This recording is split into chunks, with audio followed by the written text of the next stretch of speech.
Hey guys, Lord Naren White here, the Holy Ghost, the one true God. Back with you with the next video in my Daily Diary series. As usual, before I discuss what I have achieved since yesterday's Daily Diary video, I want to read you a chapter from the Bible. Today it will be the second book of the Kings, commonly called the fourth book of the Kings, chapter 25. And it came to pass in the 9th year of his reign, in the 10th month, in the 10th day of the month, that Nebuchadnezzar, king of Babylon, came, he and all his host, against Jerusalem, and pitched against it, and they built forts against it round about. And the city was besieged unto the 11th year of King Zedekiah, and on the 9th day of the 4th month the famine prevailed in the city, and there was no bread for the people of the land. And the city was broken up, all the men of war fled by night by the way of the gate between two walls, which is by the king's garden. Now the Chaldees were against the city round about, and the king went the way toward the plain. And the army of the Chaldees pursued after the king, and overtook him in the plains of Jericho, and all his army were scattered from him. So they took the king, and brought him up to the king of Babylon to Riblah, and they gave judgment upon him. And they slew the sons of Zedekiah before his eyes, and put out the eyes of Zedekiah, and bound him with fetters of brass, and carried him to Babylon. And in the 5th month, on the 7th day of the month, which is in the 19th year of King Nebuchadnezzar, king of Babylon, came Nebuzaradan, captain of the guard, a servant of the king of Babylon, unto Jerusalem.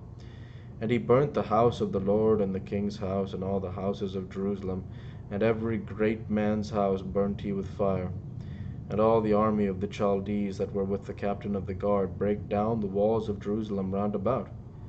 Now the rest of the people that were left in the city, and the fugitives that fell away to the king of Babylon, with the remnant of the multitude, did Nebuzaradan, the captain of the guard, carry away. But the captain of the guard left of the poor of the land to be vine dressers and husbandmen.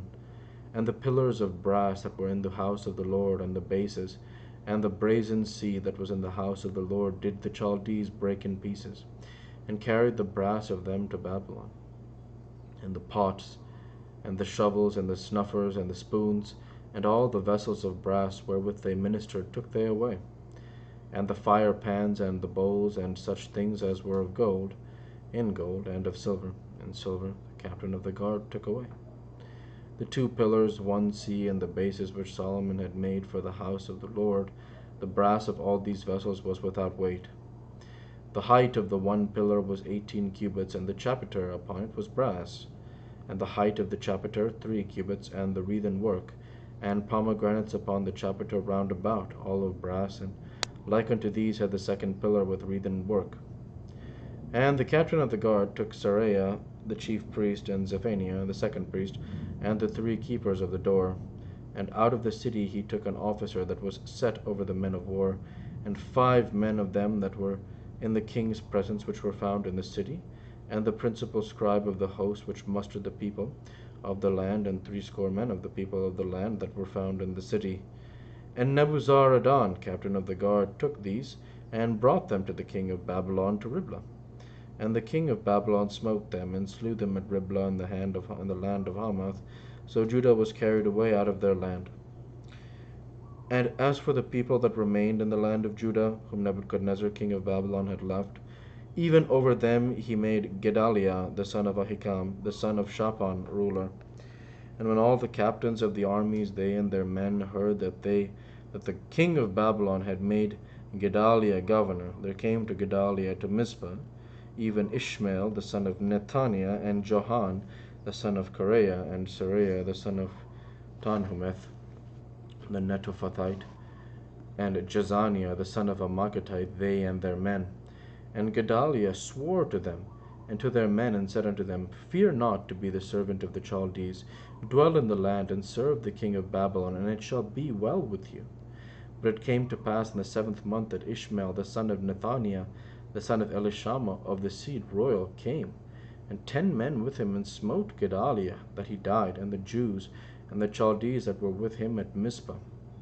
And all the people, both small and great, and the captains of the armies, arose and came to Egypt, for they were afraid of the Chaldees. And it came to pass in the 37th year of the captivity of Jehoiachin, king of Judah, in the 12th month, on the 7th and 12th day of the month, that evil Merodach, king of Babylon, in the year that he began to reign, did lift up the head of Jehoiakim, king of Judah, out of prison. And he spake kindly to him, and set his throne above the throne of the kings that were with him in Babylon, and changed his prison garments, and he did eat bread continually before him all the days of his life.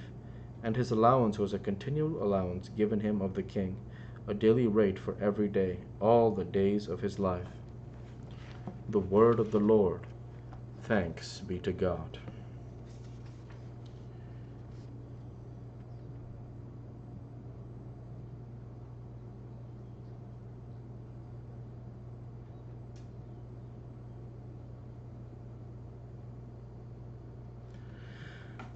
Now, I want to go ahead and pause and take the time to reflect now on how far we've come in the Bible. So, for example, the Old Testament, I believe, goes up through page, and this includes books like that I'm not reading in this second reading with a more in-depth reading in my daily diary series. I'm not going to read Leviticus. I'm not going to read Psalms. I'm going to read as much of the narrative portions of the Bible as possible, where I can get an understanding of the story and what all the men were doing, and especially where the Spirit of God was, where I was this whole time, because that gives me an idea. So the Old Testament goes through page 991, and the next page is page 500. So, of course, not reading Psalms also. Psalms is a huge portion of the Bible, as you know. So, we're past the halfway point in terms of reading the Old Testament at this point.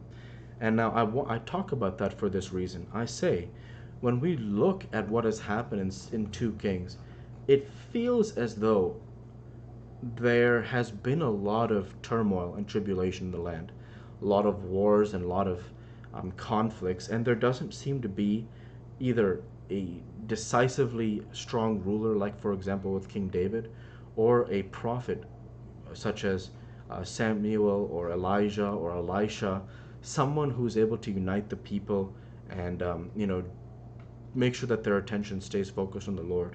At the end of 2 Kings, it doesn't seem like Israel is in the greatest of positions.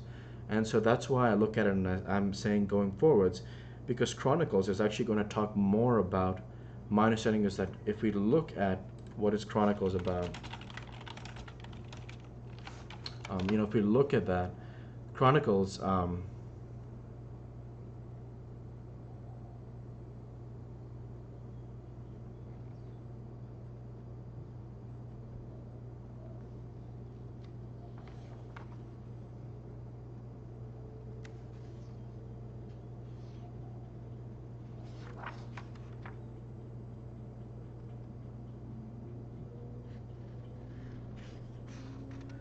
Chronicles retells the history actually of the entire Hebrew Bible. So that's actually what's really fascinating, is we get a chance to go back through the histories one more time with Chronicles, which is actually something that is really important to me, because it gives me a chance to relearn and refocus on everything we've achieved. And the chapter right after that, in Ezra, is Ezra. So I believe we pick back up with the histories after. So 2 Kings, I believe, continues on to Ezra. So that's very fascinating. And